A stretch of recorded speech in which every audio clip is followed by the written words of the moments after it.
Pull Up a Chair, episode 36. We are live on a beautiful Sunday afternoon this week. Sir. A little something different. It is sunny outside. It looks great out. It was rainy earlier. I definitely took a nap. It definitely put me in a nap. You got to when it's gloomy. Yeah. Go with the chat. Know that we are officially live. We live, baby.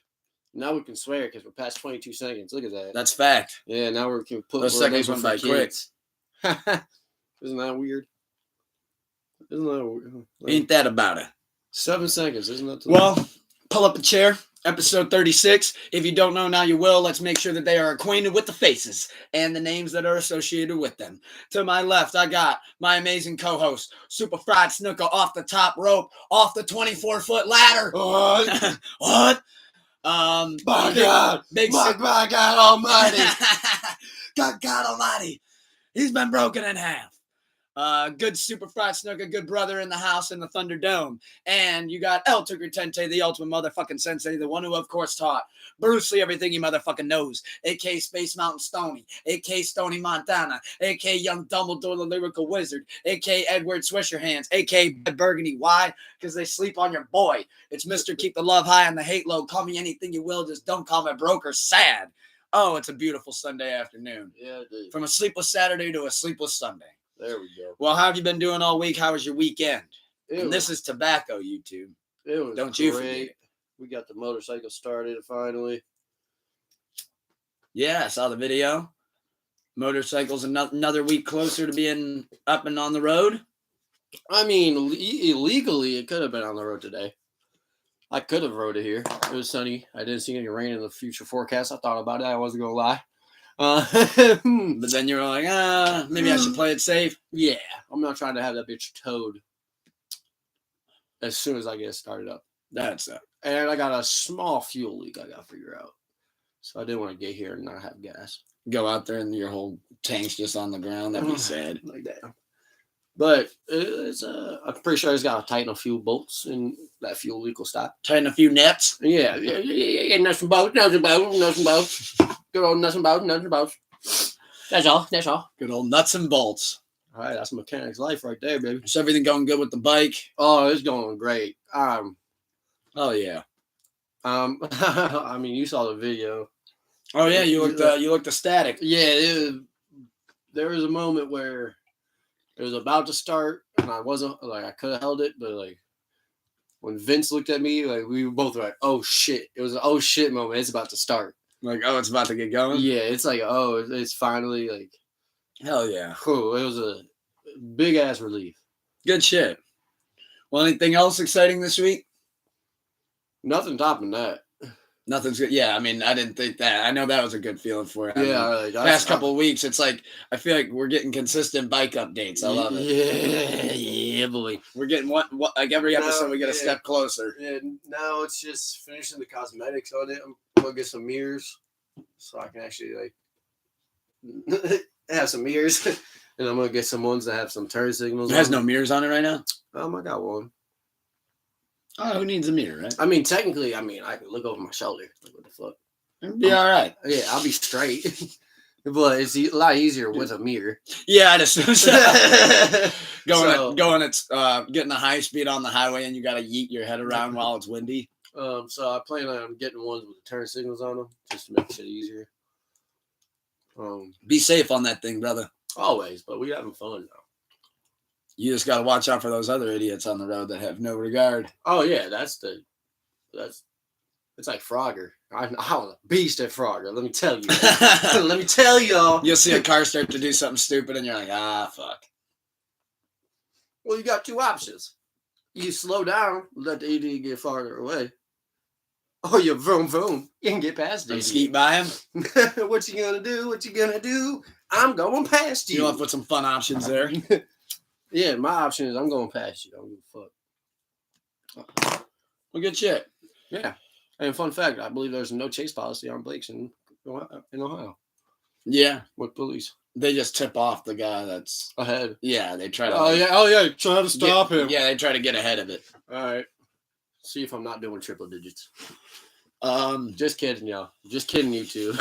we drive responsibly over here. I'm not. I barely drive at I'm all. gonna piss down my legs the first time I ride that bitch. I'm not gonna lie. I'm gonna be scared. You think so? No. I mean, metaphorically, yeah. Literally, It'll be a thrill for a minute. Yeah. Oh, it's a beast. Like, I mean, I rode 4-wheelers, dirt bikes, and everything. So like, you gotta respect the machine. So like, I'm talking shit over here, like, oh, I'm gonna run from police, but like, in reality, I'm not gonna do that for like, until I Feel like you got complete control over it, so to speak. Until we have that mutual connection from machine to operator. Once you feel in sync with them. Yeah, like first day, I'm probably not leaving first gear. Like, all right, 25, we cool. Mm-hmm. I like this. We're chilling. Oh, I'm cool. We're just grooving it out. Yeah. Now the third day, we might get to second gear. Get up to 40. Shit. Now we're climbing. Now we're at 40, dog. We can hit Menor Ave. Like, yeah, like, it's gonna be exhilarating for sure. I mean, yeah. It's one of those things where I always give like a salute to people that do it. I'm an adrenaline junkie though. That's my shit. Like, I feel like I'm one too. But at the same time, my balls stop right there. They make their own line in the sand. I feel that. I mean, you know me, dog. I can barely ride a bicycle down the street. Well, yeah, that's what so I mean. If I'm on a motorcycle, I'm getting myself fucking killed. That's what I mean. It's like when I was 11, 12, I was on dirt bikes. When I was with Vince, I was on his racing 4-wheeler. When I was, you give me a Razor scooter and I'll fuck some shit up. It's funny. Difficult. We'll tell this story when Vince is on though, more in depth. But it had been a couple of years since I rode, and I had told Vince, "Oh no, I'm not. I'm good." Like, because I knew the 4-wheeler was a racing one, so it's strong. It was stronger than I should have been on at the time. We'll say it like that. Not that it was more than I could handle. It was just a lot. It was stronger than I should have been on at the time. But I knew I could handle it once I got a feel for it. Mm. But the first few minutes, I stalled it out the first turn. Because like each quad bike, everything is different how much gas you got to give for the clutch. So like I was a little rusty, and Vince was like, "You good? You're good." I'm like, "All right, if I stall this bitch again, he ain't gonna think I'm capable." So I started opening that bitch up, making sure I don't stall it. I was whipping that bitch. We had to figure 8 around trees, and we were literally like drifting around trees. I ain't nice with it like that. Oh, we were getting it in, and this was in Willoughby, bro. Oh shit! Yeah, I wasn't nice with it like that. We were in a yard. Damn, ripping shit up. Yeah, for me. So like, I've always been a rider, an adrenaline junkie. Yeah, I remember you fucked with that shit big time. Never me. Like I said, something's gonna get broken. Somebody's gonna get hurt. Something's getting smashed. Just probably best if I stay off that shit. Yeah, I mean, I'll let you rev it. I gotta be careful doing that. Well, it'll be a neutral. Don't worry, where it can't move. But we'll let you feel because even that you get a sense of just like how strong, like how much power, like you like. Oh, I do this little bit like when you're in a car, like if you were. I can maybe go straight on the thing, but the moment a turn gets involved, I'm dumping that sucker. I mean, yeah, it's heavy. No doubt in my mind. They're not light. I'll say it like that. That's why I used to like it's just a big ass take scooter. Weird turns in it's general. A big ass scooter. Just think of it like that. Just a very, very strong scooter. I don't know about that. That's all you got. I used to chill out on the scooter. The scooter I used to. But you remember the motorized scooters? Never actually rode one of them. Oh, okay. Well, I'm in the dark. Never mind. I'm in the dark. They only went like 5 miles an hour, but it was just nice. Yeah. You just didn't have to push. It was perfect. It was like, I'm out here. And it was just perfect cruising speed. But if you just think of it like that. I remember there for a while, hoverboards were popular. People were going on hoverboards down the road. I'm going to buzz my ass on one. There was this dude at Window Nation that rocked with one, and I'm not going to lie, it looked pretty cool. One. First time I ever got one. I did the Tyson. Yeah. I almost did. I did the Tyson, and I got that thing out from under my feet and said, that's it, we're done. I learned it's all in the hips, though. Yeah, the way you sway with the thing. You just got to keep keep your body, upper body. Like, See, I'm not like Shakira. level. My hips lie like a motherfucker. All right, My well, hey, hips be just fucking lying. I got scoliosis. Mine ain't always on my side. Mine are not always on my side. I learned that. I'm like, oh, You're like trying to keep your balance on the hoverboard and your spine shifts. yeah. I'm like, I can't. You're like, I can't. I just can't. You're like, this is where I draw the line. But no, sounds like an interesting week though. Glad you got the bike up and running. My 4-day work week, got to use a vacation day, so that went by. That went well. Friday night, Lil Wayne show. I was outside at the House of Blues. That was a great show. Yesterday I lost the battle, Jimi Hendrix versus Van Halen, but that was a good battle. 8-6. I can't beat myself up about it. Van Halen now pulls up 2-0 in the winner's bracket. I know my dad's happy. Yeah. But that's a tough battle. I guess we can just start right there with music. Right. Talk about the Wayne show. Let's get it. So I went downtown. Like I said, I was outside. Went to Wahlburgers for the first time. Highly recommend. I was about to ask, how was that? Real good. Got the Donnie's Choice barbecue bacon burger. Okay. Also, food came out fast as fuck. So that was cool. You like that? You like was it a busier? I like that. Because it means they're. Yeah, and it wasn't dead, but it wasn't like popping either. Right. Like so it seemed like the night was just getting diligent with their work, though. It means their server, 100%. Your server got your order and didn't bullshit around, got it to the cook, and the cooks don't bullshit around, and they actually get it on the grill quick. Because technically, I was a former cook. Yeah, and chef line. Like the burger was good. It wasn't like one of those like crazy big burgers where you're like, how do I even bite this thing? Yeah, I don't like that either. Like where it's like, okay, this is so big. What am I supposed to do with this? You want me to cut it up? At that point, just give me 2 burgers. Yeah, just split them so up. I can eat it. Yeah, like you said, like if that's the route we're going, like I'm trying to enjoy. Like, what do I do with that? Yeah. This isn't a wedding cake. This is my burger. Like, who do you think I am? But you gotta do the Squidward. But yeah, that went great. I tried this mixed drink there to start the night. It was like this tequila hibiscus thing. It was purple. Right, that's my shit. Looked real good though. Sounds like tasted great.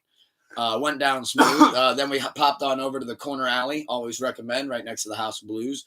It's how you keep eyes on the line. So as soon as it starts moving, you can get right in the line and get in there fashionably on time and enjoy some brews as you wait. Well, we go to the corner alley. We met this dude and his sister. Okay. She was 41. He was 39. They were both big hip-hop heads. She said I look like Mac Miller. Take that to the bank. Shout out. So, yeah, Dan literally goes, that's the best compliment you could have given him. She goes, really? You fuck with him? I was like, do I fuck with him? You don't even know. Do I fuck with him? That's literally the best compliment you could ever got. I'm good on that one. So that was really cool. I got the shot in there. What'd I do there? I had a Ciroc shot. That was cool. Hey, I had a couple draft Heinekens. Got to have a Heineken when it's on draft. I guess. And then we get into the show. Well, let me just say, show's packed. Show's slammed. As I'd expect. I expected him to honestly, he could have done the. I'm good. So where get? Oh, my bad. No, so where good. gets? What's the Cleveland State amphitheater?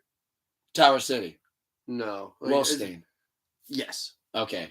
It's like their basketball arena. Like he could have done that. He should have. See, I think why he went with the House of Blues is wasn't quite sure because of how long it's been, one. And two, the whole idea with this one was like a very intimate thing. Yeah, and it seemed like a lot of people really knew the music. Like it wasn't like, oh, I came here to hear this one. No, it was like, granted, a Millie went absolutely bonkers, but everybody. But so did Mona Lisa. And so did Uproar. And it's like, okay, so now you guys are fucking with that. And also, I got to say, the song that I think everybody in that bitch knew every word to, How to Love. At one point, Wayne, that was the only time he commented on anything about it, during the night, when all the lighters went up and all the phones and shit. When he got to the hook the first time, he just goes, oh, he goes, God damn. And just hold the mic out and everybody's doing the had a lot of crooks try to steal your heart. And he's just like, oh, y'all know that. And he goes back to do it. And then when he goes back to do it, the crowd gets even louder. He goes, okay, y'all got it. And just kicks it back out and pulls out a blunt and just starts getting it lit. And I'm like, oh shit. He's like, well shit, now I got my 2 minutes. Yeah, you're like, all right, you're buying me time. That's perfect. And as soon as that song was done, he goes, so y'all fuck with that one, huh? And the whole crowd goes, oh shit, losing their mind. That's dope. That was fun. Corey Guns. Now, this is hilarious. So I had great view of stage, by the way, as well. Great view of stage, actually. That's dope. Didn't have nobody I'm tall cool. in front of me. If I do it again, just smack it out of my hand. No, you're straight. But just out of habit. But so he had two Respect it. openers. He had Corey Guns and he had Swiss Beats. Swiss Beats went for about 30 minutes, did a DJ set. He actually played damn near his whole new thing in full, which I was happy about that. Like when I heard Runaway, I was like, oh shit, all right, done. And then he ended off on the one with Wayne. And then when that went off, no delay, no hesitation, no nothing. You hear the start of Mr. Carter. That's dope. But the Corey Guns thing I wanted to touch on real quick. So I could tell that when he just came out and he's like, oh, I'm Corey Guns, blah, blah, blah. It was like it hit a few people, but like it didn't hit everybody. And Dan goes, oh, he goes, who's this guy? I was like, he's the feature on 6 foot 7. Yeah. Oh. So the crowd's dead, right? Like when he's performing, like nobody's really like giving a fuck. He doesn't even do the verse yet. 6 foot 7 foot. When Wayne's on stage, brings him back out, and he does 6 foot 7 foot with him. Mm-hmm. Crowd goes nuts. But what made it funny was I actually heard a comment like 3-4 people over. He goes, "Oh, it's that." Ooh, that dude. Yeah, that dude. Yeah. And thank you. Good catch. And I was like, oh, oh shit. Like it just hit everybody. Like, now you don't fucking know. Okay. That makes it. Yeah. And then of course you could tell his mood changed so much. Like his mood literally changed so much too. Cause like originally kind of looked a little bummed out. And then, like, now when he came back out and people are doing the word of my mama, he's over here like, oh, my one moment. Like, well, and he probably knew, like, I can't do the most famous song they know me for. Because I'm coming back out to do it later. So, like, all right, fuck. Here we go. This is going to be great. Hopefully somebody catches on. Nobody caught on. Hey, but. Oh, and another thing I thought that they did was really cool because I've never seen this before. They had Young Money themed drinks. There was 4 of them. One for Birdman, one for Wayne, one for Drake, one for Nicki. I had 3 of Drake's because they were fucking $18. 6 on the beach. I had 3 of them. And I thought that shit was dope. I had 3. I had 3 of them bitches. And I was pissed about it. I closed that tab at the end of the night. Like, you said, which one? What's that say? But then I also took a dent at the merch table too at the end of the night. It'd be like that sometimes. I had to get this joint. Had to. Got my buddy something for his birthday. Got this a Young Money ashtray. Got a Young Money lighter that I don't know what the fuck happened to it. And got her a shirt. Gone. Lighter. Gone. Probably somewhere in Cleveland. I hope not. No, it made it home. It's somewhere. I just don't know where the fucking went. But yeah, no, show was great. Set was awesome. The song that really, I think I probably went the most nuts for because I was like, oh, thank you. He did it. He goes, all right, let's throw it back to where it all begun, the start of the story, the start of the saga. And you hear Inside start. And then right after Inside, he switched it right into Go DJ. And I was like, oh, so fuck. You took it back. Yeah, wait. And the fact that when I heard the, I'll come back around. I started grooving in that bitch. Yeah. How could you not? Like, I was like, oh, he did this. I mean, that was on my ideal set list. And I just had that on there just like, maybe he could. Right. But I don't know. But the fact that he did that, the Carter intro Inside is absolutely nuts. Yeah, great turnout, though. Great show. Great time. Fun was had. That's for sure. Right. Highly recommend if you feel like blowing a Birkin, try to catch that tour if you can. But yeah, show was great. Had a blast. That's dope. Came out to Mr. Carter, ended with a Millie. Oh, wow.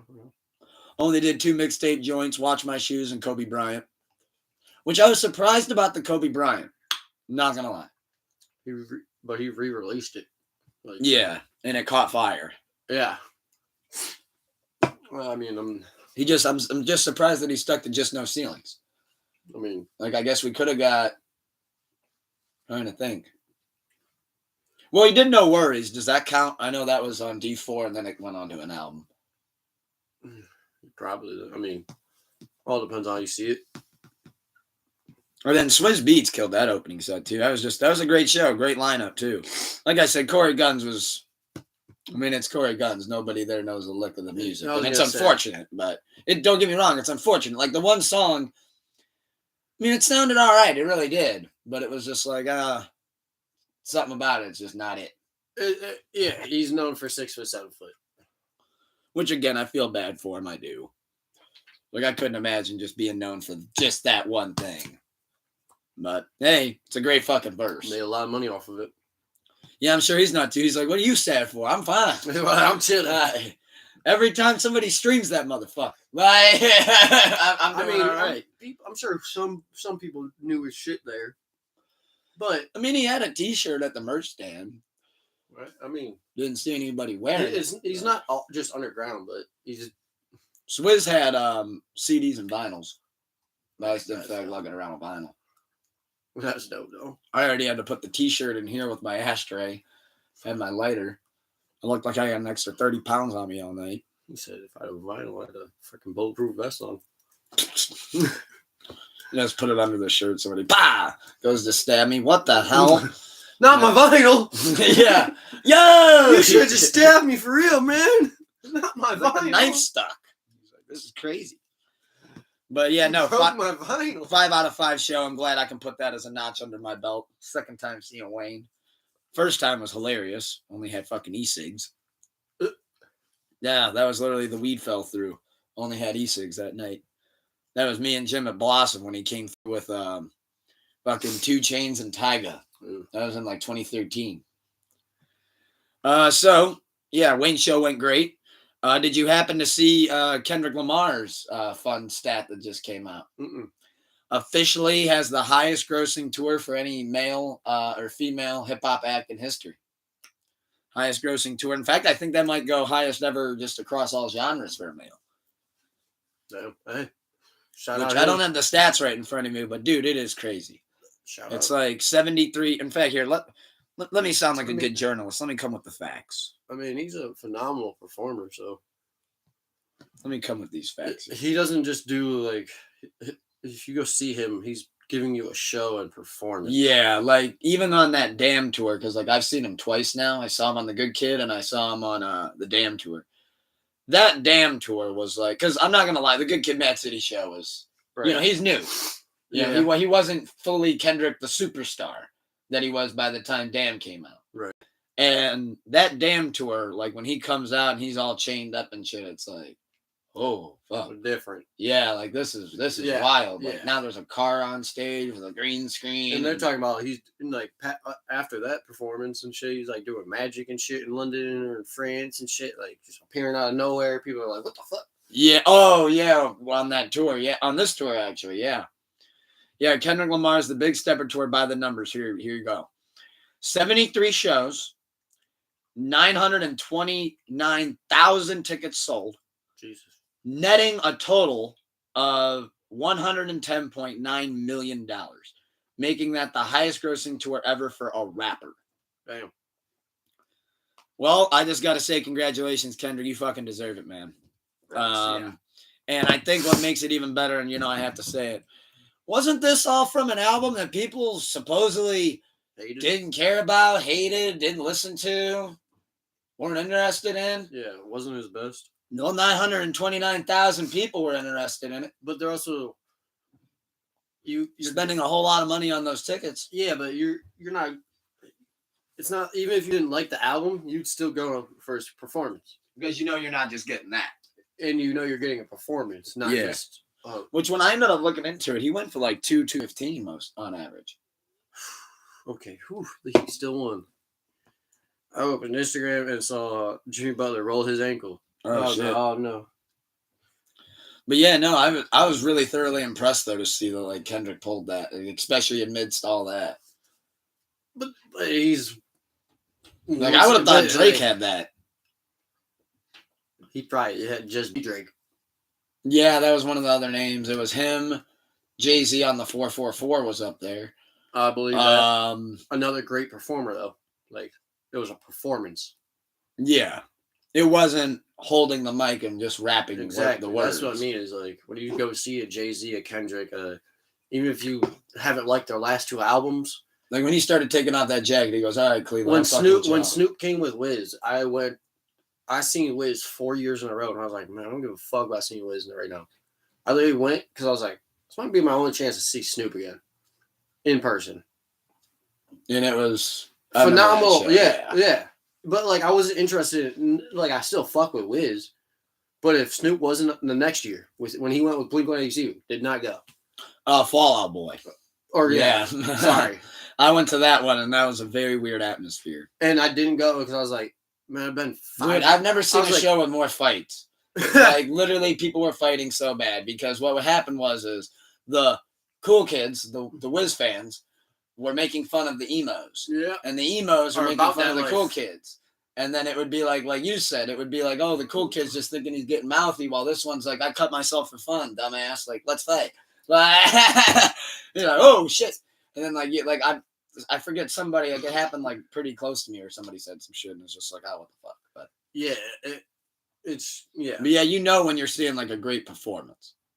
Yeah. Like Kanye, DMX, Jay-Z, Lil Wayne. Even with the Snoop time, like, I didn't Post Malone. But I went to that show, like, didn't even care if Snoop performed great, but literally went to say, I could say I seen Snoop in person. Yeah, another notch in the belt. Yeah, another name on the list. So like, even with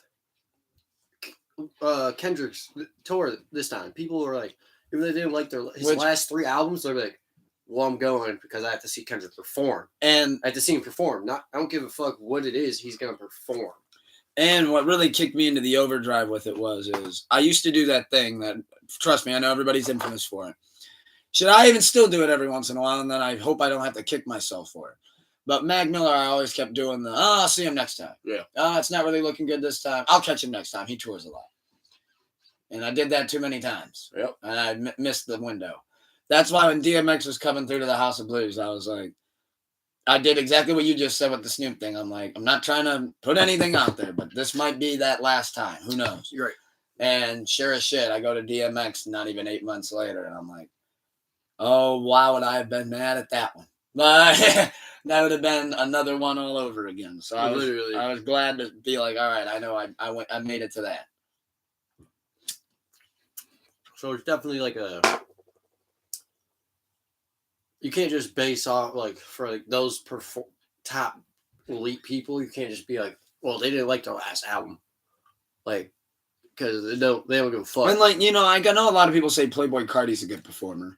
I love Playboi Carti. I'm not gonna bash Playboi Carti, but I haven't been to a Playboi Carti show, but I've seen performances.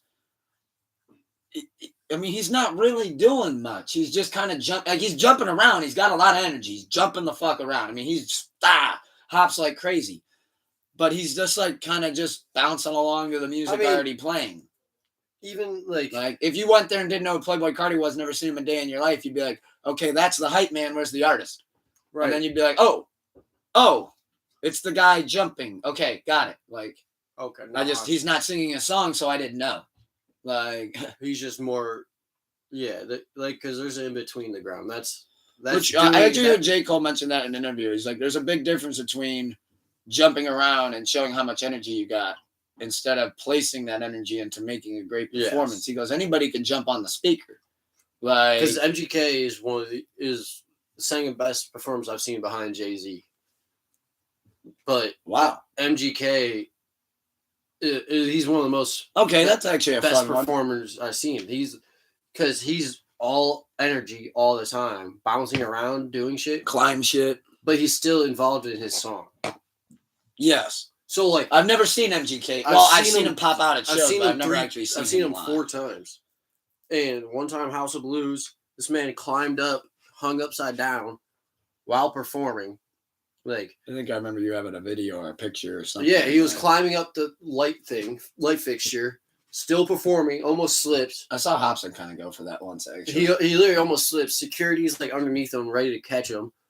He hangs upside down for like another song and a half.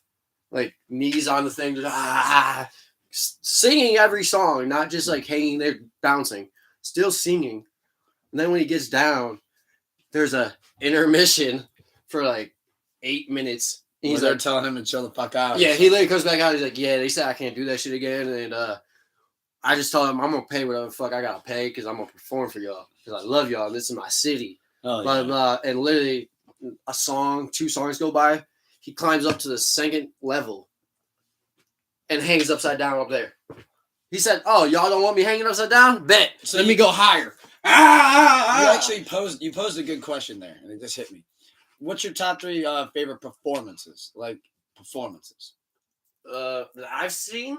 Yeah. Well, I'm not even necessarily asking you what are your best concerts, like favorite concerts, but right. what are your top 3, what you would call like the best performance you've seen? My number 3, you'd never believe. Number 1, I'm gonna go Jay-Z. Yeah, that was my number 1. That was special. 2 was MGK's. 2, I go Kanye West, Life of Pablo tour, or Saint Pablo tour. Then 3, I'm going NF. 3 NF. Yeah, it was between him, Wiz and Snoop, and then I had Chance because I seen Chance and he put on a hell performance. But NF was a lot more. I almost feel like I'd have to go 5 here because there's one I can't. NF is 3. For 3, I'd probably have to go Kendrick on the Dam. That was special. Number 4, though, which originally was going to be my number 3. Number 4, I actually got to give it to Jacob's Pavilion, Lil Reese, Fredo Santana, and Chief Keef, the Glow Gang. That was fucking nuts. Chief Keef really that was the first time or second time I saw him, and he even got within a year substantially better at the time than when he came to Grog Shop. And when I saw them pull out their guns at the end and stick the gun up, I'm like, they're not gonna do it, are they? And you just they shoot on beat the finito. And I'm like, holy shit, this is the outside show. Yeah. So it's like, oh my god, this is awesome. Like, so you in Cleveland, you probably set off another 12 shots. But 2 blocks away, someone got shot because of that. Yeah, when he ended with Finito, I was like, oh my god. Because believe it or not, he comes out to Love Sosa.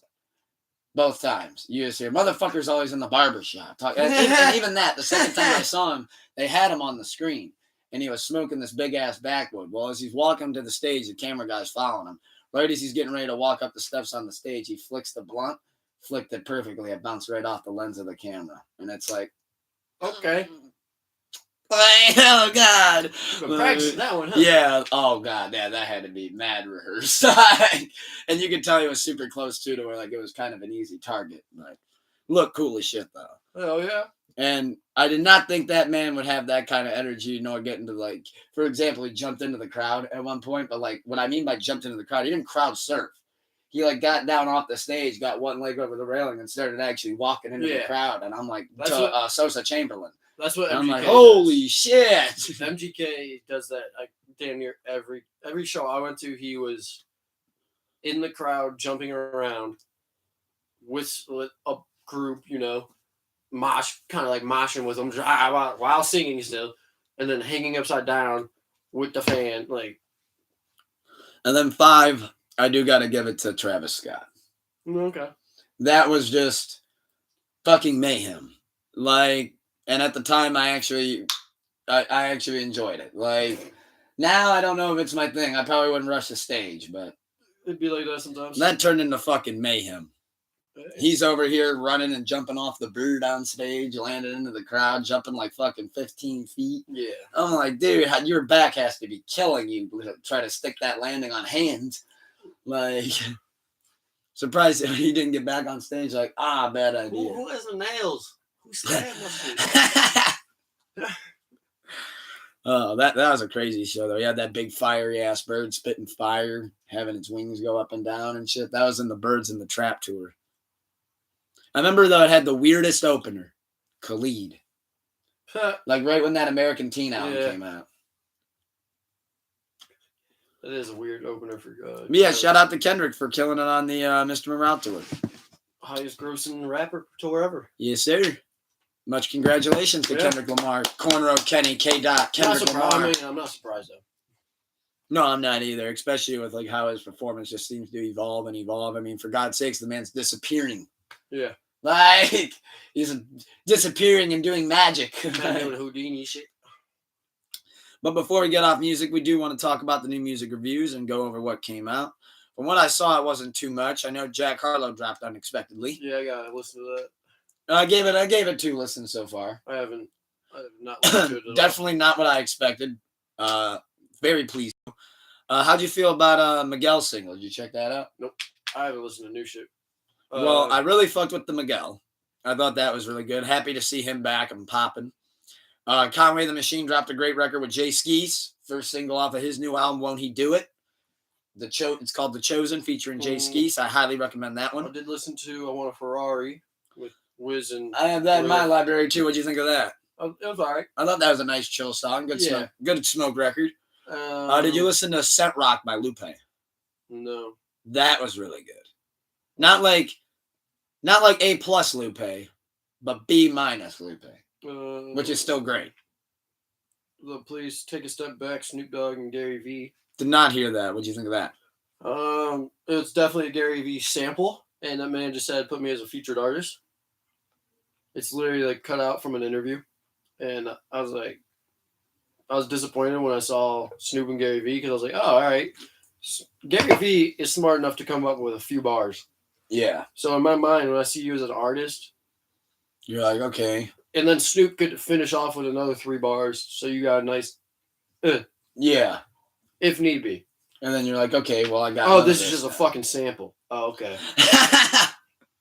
And I'm like, oh, he's a businessman. That's gonna make him. They more got money. you with the feature sample. I'm like, that's gonna make him more money in the long term. So like, smart. It's business, so I get it. Now I understand, but I'm like, that's a fucking sample. Whatever. Damn. I was like, whatever. New Emotional Oranges, Justified, great record. They're independent now. Oh, okay. Fuck with them heavy. I'll dive in a little bit on this Jackman album. Obviously we can talk about it more next week if you listen to it and you fuck with it. Yeah, I plan on listening to it. Yeah, I'm curious to see what you think. At least let me know what you think. I like Jack Harlow, so I plan on listening to it. Well, one thing I think you'll be very pleased about is it's a straight rap album. Yeah, like no radio records, maybe one. I saw that it was like old Jack's back, so I was like, okay. And he actually, another thing that you know, I love this. He addresses the shit in Denver, and that's my favorite record on it. And I love the sample that he picked. And on the last verse, he like addresses like all the public backlash, and just the way he does it is absolutely perfect. And then he does it again on this record, It Can't Be, which I really love the whole concept of that. Like. He's like, oh, you know, you saying I did this, I got here to where I am because I'm white. Well, I guess it can't be because of all the work that I put in. It can't be because of all the nights. That's kind of like the theme of the record. That's dope. And then No Enhancers is something to listen to with your shorty. That's I think that's just like a nice little, you're in the car with your girl, going somewhere, date night, play No Enhancers. But yeah, no, really. Grizzly dropped with the Skillet Baby. I saw that. Didn't hear it though. What do you think of that? I've only heard the single they released, B&E Part 1, which I like that. When they it's a single. It's a project. No. Okay. The single came. Well, they dropped that. I should say they dropped. They just dropped a loose single. Like a week and a half ago. Okay. And now the album's actually out. Oh, okay. But I only heard one song off the album because they released it earlier. Gotcha. But yeah, I'd give Jackman a. Where am I going here? Out of 10? I'll go 7. 7.5. I saved 3 records off of it. I'm going to listen to it more. I feel like I'll be able to dive into it more like at work when I could let it spin once or twice. Yeah, that's where I listen to my shits. But, yeah, I mean, I'm going to go check the browse. I don't really know if I'm probably forgetting something, so. Just to make sure. Oh, G Herbo dropped an album. Oh, yeah. Strictly for my fans, too. I'll be honest, though. I have not heard a lick of that yet. Yeah, me either.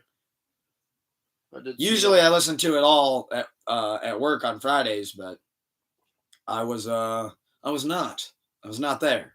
Diplo drop. Oh, never mind. Plus, I was getting into my Wayne bag. Yeah, I've been listening to Tupac. Been on your pot shit. Coil Ray dropped 2 new records, so it looks like you want to mention that. it looks like she's going this route of going heavy on the old school sample. She's kind of doing like a female flow rider thing. And hey, I don't blame her. Get your bag. Plus the records are good. So, you know how she did that Players joint, right? Uh-huh. And it was that sample of Dre, I think. I couldn't. No. I think it's Dre. Yeah. So she did that. That's her biggest hit to date. Became a smash. It's got like 25 different remixes on TikTok. I think we talked about that last week. Yep. Well, now she dropped 2 new records. One of them's called My Body. Literally after the first line, I'm like, oh, she's doing this now. It's my body. I can die. I want to. I want to. She does that. And like it's a direct sample, except she changes the hook to it's my body. I can fuck who I want to. I can love who I want to. Hey, do what you gotta do. Yeah, and I already know. I even told Brittany, I said, without even seeing one video yet, I said, I bet if you go on TikTok right now and type in that hashtag, that sucker's going crazy because that sample, I'm like, if people are now just hearing it like the younger age, oh, they're going to eat this shit up. Yeah. She typed in that hashtag. It was the number 4 highest trend on TikTok already. I'm like, yep. Can't blame it. I was like, I saw that writing on the fucking wall. Get to the bag. Like, yeah, like you said, get to the bag. I'm not hating. Catchy record. Right. I can't save it to my library though. You know what I mean? Not with the hook saying that. I can't be riding around in traffic listening to that. I got to draw the line somewhere. Like, you know what I mean? Like, I can bump the fuck out of Tomorrow too with Cardi B. That's gonna be the best thing about being on a motorcycle is I can listen to. I'm listening to Miley Cyrus. Y'all don't even fucking. I'm on here. Oh, dude, flying on the bike, listening to The Climb. Your tears are just flying into the car behind you. I'm always gonna want to make it move. Y'all don't know what I'm listening to on the bike. You're like, I gotta pull over. You're like, if she just starts going into that hook, I'm crashing. I'm going off this exit. You're just flying down the highway with just the biggest smile on your face, listening to that. I can buy myself flowers. Write my name in the sand. Fucking know it. I'm not gonna lie. That's a good album. You know, I said I draw my line in the sand. Not on that one. I'll be on the way to work. Like, yeah, this bitch volume max. But oh god, Lauren Daigle drop. I don't know. I'm just saying names. Yeah, I feel like all right, we're done. We're done, well past done it. with music. When you've hit Lauren Daigle, it's like the railroad tracks. You've gone too far. Yeah, yeah, we're done. When you go to Idol runner-ups, you've gone too far. All right, TV, movie, sports, or wrestling. Hit me. I don't give a fuck. All right, TV, movies. We'll just Yeah. keep it in order. Raise a cup, raise a cherry Pepsi, spark something for R.I.P. Jimmy. R.I.P. Jerry Springer. Yeah, former mayor of Cincinnati. Really? Yeah. And then he got caught writing a check to a prostitute, personal check. Cultural icon, Jerry Springer. Cheers to that. Provided great entertainment. I'll be honest, I wasn't too hip to the show. Like, oh, that's all I watched, bro. I didn't have cable. for example, Brittany Brittany couldn't believe it. So neither me or her mom mentioned to her that Jerry Springer passed away. So she texted me like around like 4 or 5 o'clock. She's like, "Oh my god, like Jerry Springer, R.I.P. Jerry Springer." She's like, "No, not Jerry." Yeah, I'm like, "Oh, I saw that already." She goes, "Oh, why didn't you say anything?" I was like, "Oh, like, you know, like I didn't know that was like a big one." Yeah. But, like I could already tell based on Twitter. I was like, "Wow, people really fucked with this guy." Like Jerry, yeah. Jerry, Brad. And then she Brad, texted you her didn't mom. have cable as a kid? She texted her mom that, and her mom did like the same thing as me. She was like, "Oh yeah, like I heard, but like, you know, like I didn't make me run and go Bro, tell people." I watched Jerry like 4 days a week because I didn't have cable. Brittany said that when she used to stay home from school, that show was if you only had prime channel 3, 5, 7, 9, like 17, 19, and 43, you only watched Jerry, bro. Jerry stole the show. Jerry, Nobody could compete. after you got through Prices Right, you got the Prices Right in the morning. Yeah, Yeah. 11 a.m. And then as soon as that's done, it's Jerry's world, baby. Jerry runs the block. Hey, you thought, oh, you have 3 baby daddies? No, I have 4. Oh shit, what the fuck? I saw this thing where he has like a mural in like Bed-Stuy, Brooklyn, that somebody immediately painted, and somebody was Shout like, out Jerry. never would have thought that Jerry Springer transcended like that. Like All the way to Brooklyn. Bed-Stuy of all places. Like, what the fuck? Yeah, that's the hood. That's how you know Jerry Springer was a G. Yeah, he was good anywhere he went.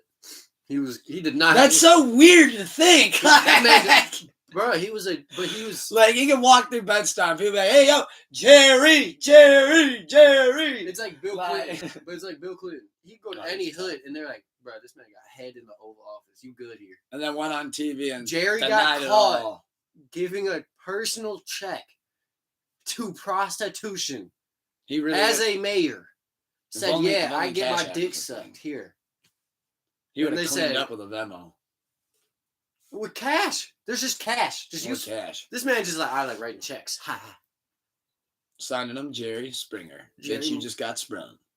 Yeah. Oh God. Yeah, what an icon. So literally icon, legend. His show, from what I seen, it was funny as shit. It was great. Like mayhem would be occurring, like in the clips that I just watched, and he would just have like the biggest smile on his face, just sipping his scotch, like, and this is ratings. Just keep it going. They'd be like, yeah, because they'd literally be like, "Oh, we're here to find out if you're the baby dad." Blah blah. All right. Okay. Well, I didn't mean to call you. Fucking be like, "Oh, the girl's there to find out if it's the dad." Oh, he is not the father, but we do have the real father here, and he's in the bag. Yeah, and he's like, mad as hell. No. Yeah, I just found out my girl slept with 4 people, and he's mad as hell. Yeah, like what? Yeah, then it'd be like some other guy pop out in the crowd. I hooked up with her too. Jerry's just like, hell yeah. And well, the crowd just talked shit. That was the best part. And then like people would want to fight the crowd. And the crowd did what? Come fight me. And the crowd was about that life. If you think about it, that shows you how much he was getting paid too. Because like every day he was like, at any given moment, somebody could pull. This is such a fucking. Oh, his security was on it. So yeah, R.I.P. Jerry Springer. Did want to mention this real quick, which we're not going the negative route on it, which I know when we talked about this before pod, I was like, don't worry, this is definitely positive. There's definitely a situation going on with Bam Margera this week. That started, I want to say, Monday or Tuesday. Yeah. He fled. Yeah. Castle Bam. But then he turned himself in. Good Samaritan move. I do believe that he is actually innocent of what they just tried to charge him on. That I just wanted to say first of all. Yeah. Based on the story that was given and everything, because he did a podcast April 16th that he filmed on this. It's called BJ Investigates. And he did a pod with her. And so far, there's only 2 episodes, but I guess there was a couple more that they recorded that'll come out, where he talks into detail about a lot of this shit. And I really don't take the man for a liar. I just don't. Maybe somebody that's exaggerating at times, sure. But I don't take the man for a liar. Okay. Some of the shit that he has to say about Tremaine and them makes you wonder. I mean, as a producer and shit, like you're supposed to care about your employees and people, blah blah. But like for Jackass 4, it got to the point where he was like, okay, like, you know, you're right. I was addicted to like hard drugs, but I'm off those now. You're right. I did my rehab and I'm good on that. Yeah. But I still like to drink and I still like to smoke cigarettes. Because he didn't even smoke weed. Right. Well, they told him like, that's fine. But you know, it's not like the old days, Bam. You can't drink on set. And he goes, all right. Like, you know, I'll do it after. Right. Well, he goes to, set. And that's when they do that one scene with the treadmill. That's in the new movie. I still got. I don't know if I've seen the newest one. Well, you may have seen the scene where they're walking and they're playing like in a marching band. Oh, okay. The treadmill's at high speed and they step on it and go flying. Well, he did that scene and then he said it was like he was just on set chilling. Tremaine walks over. Tremaine's like, oh, you know, Bam, like, you know, the guys are getting together tonight. Like, you want to come hang out? And he's like, oh, you know, I kind of already have plans already. He's like, you're not drinking, are you? And he's like, well, yeah. Like, I probably will be. He was like, oh, well, you know, we put that in a part of your contract. He's like, what? And it was in the contract that, like, as long as he's a part of the movie, he has to be completely sober. It wasn't just after set he could drink. Yeah. And he didn't like that it was roped into the contract because, like, he just thought, he goes, I'm not going to lie. He goes, I just signed the shit. He goes, I thought it was the same thing as I've always signed. Right. He goes, I just look at the pay amount and he goes, no, I'm good. But I mean, Didn't read fine print, and it Yeah. kind of ended up fucking with him. And then he got caught in this thing called the Florida Shuffle, which what they do is they do it with high profile people or people that at least have money. Because what it is you do 90 days in a rehab to clear it. But what they can do is, depending on the state, if you're about, and this is actually being investigated now, like on a big level, Yeah. kind of, that some states do this shit, where he'd go to rehab, and on like the 85th day, they'd be like, oh, when you were outside and you flicked that cigarette, it went into that bush, and the bush started looking a little smoky. So, we're gonna have to send you to another rehab because now we think you're an endangerment to our facility. So then he has to go do a fresh 90 days. Well, in his last week there, the guard's like, oh, Bam, you're gonna change your clothes sometime this week. He's like, why? He's like, I'm not getting any pussy in here. Why should I care? Guy goes, gets him sent to another one, claiming he has poor hygiene and he's showing that he's losing care of him, like losing care of self or something like that. Like he just doesn't some care other about bullshit. Shit. Yeah, and then they pretty much did shit like that to him like 4 more times. Like the other one was, he said that if they didn't let him see his son, that he was going to jump off the building, and they said that then he claimed that he was suicidal. He's like, I'm mad. I'm fucking yelling. He's like, I'm not suicidal. He's like, I'm just pissed off and you guys aren't letting me see my fucking kid. Like, he goes, so I say that. And he's like, as soon as I said it and I saw him turn around and walk away, he's like, oh, great. I bet he's going to get me for that now, too. And he goes, sure as shit. He gets a call. They're like, bam, we're sending you to another facility. He's like, you got to be fucking kidding me. Like, yeah. I mean, yeah. Like, does nobody see what's going on here? Like, one after another, I'm getting fucking killed. Yeah, that's definitely shitty. And, like, the contract, shitty for Tremaine not at least mention it to him. Like, hey, by the way. Well, he probably did, but Bam didn't. You didn't properly inform him of the stipulations of no drinking on set. Like, that's how it came off to him. Was like, oh, like there's no drinking. Like, as long as I'm there, I can't. Which he said that's okay. And Tremaine could have been like, no drinking while you're here.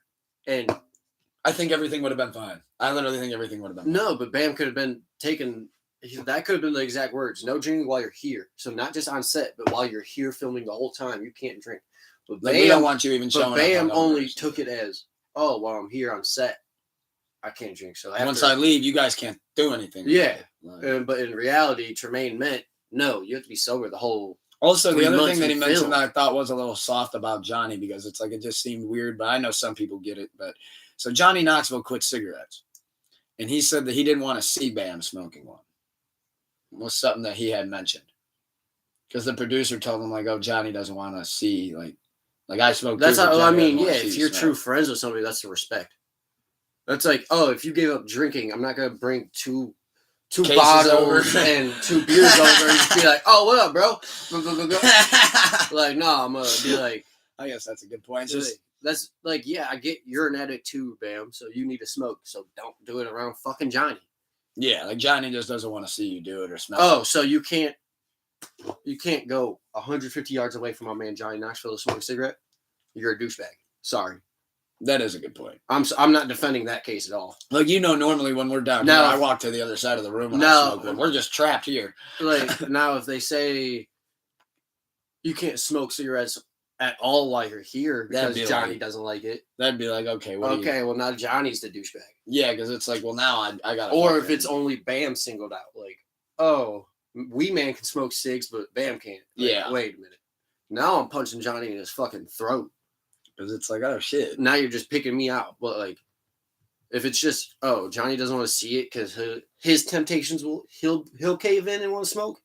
So he's asking as a friend, just don't smoke around me. That is true, too, because when I heard Johnny on the Steve-O pod, he goes, at one point you were at like 3 packs a day. He goes, when I was filming Action Point, he goes, I was at about 3 packs a day. And like, oh, shit. So, like, you smell it. You could be like, oh, fuck. And, like, if you think about it, Action Point's not that long ago. Like, that was the movie that came out before Jackass 4. That came out in, like, I think 2020. So so Jackass, he was trying to stop or cut down extremely. And he probably knew, too, going in, like, I'm around all these guys. Yeah, that's these junkie, like, yeah. Like, they actually show in one of the deleted scenes, they're in, like, a huddle. And it's, like, 7 of them just, like, smoking. And, like, there's weed and shit. Steve-O's not hanging around there. Like, It's like a lot of the new guys. And it's funny too, because when they pan it over to the camera, they're like, we remember when we were that age. Right. They're like, we see a lot of ourselves in these guys. So you don't. So it's just like a don't smoke around me, please. That's what it was. So I don't know. I'm not defending that at all for Bam. Like just all right, and then the whole contract, like, hey, that's your own goddamn fault for not reading the contract. Still, at the end of the day, he didn't read it, like you mentioned, so that's on you. But B, also, I'm not. They let a couple of the guys drink on set, like Poopies and Jasper. But they're not fucking. They don't have a history with that shit. And it didn't seem like it fucked with them at all. That's what I'm saying. Where if you remember in the Jackass 2 days, Bam was even- kind of loaded sometimes during those shots. That and Bam's acknowledged, like, yo, I'm not the same person I am when I'm a belligerent drunk.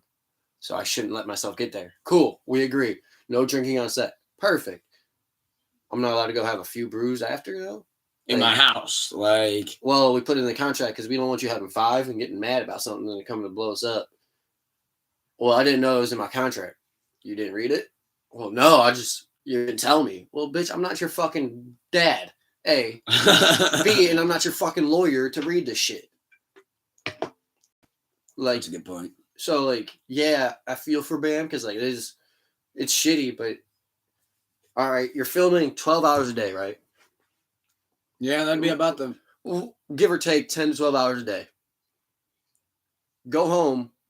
You want to be a functioning actor, you probably want 6 to 8 hours of sleep.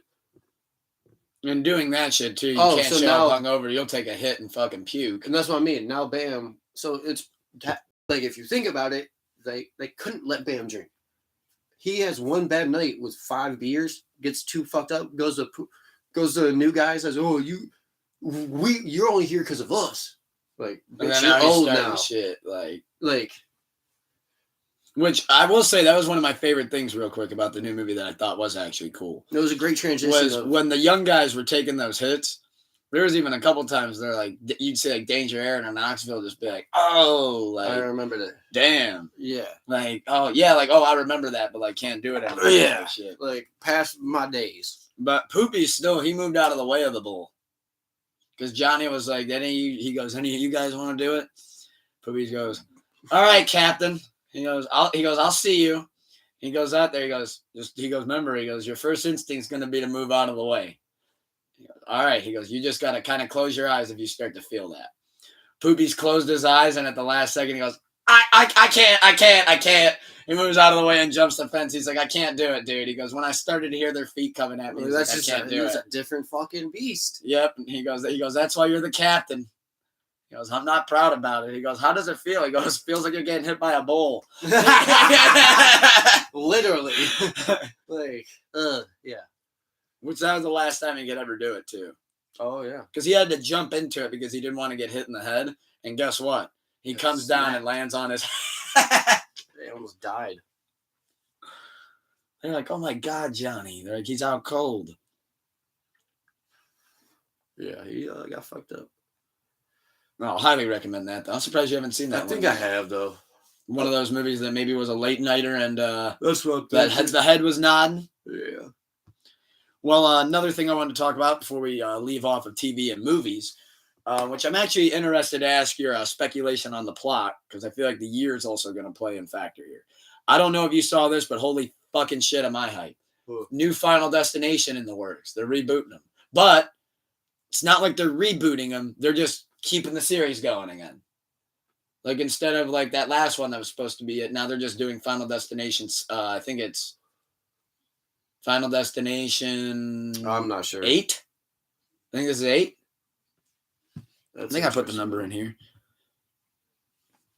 I mean, I actually don't know which one it is, but I think it's either 7 or 8. Maybe 6. I forget how many of them there were before. Actually, I think it's Final Destination 6.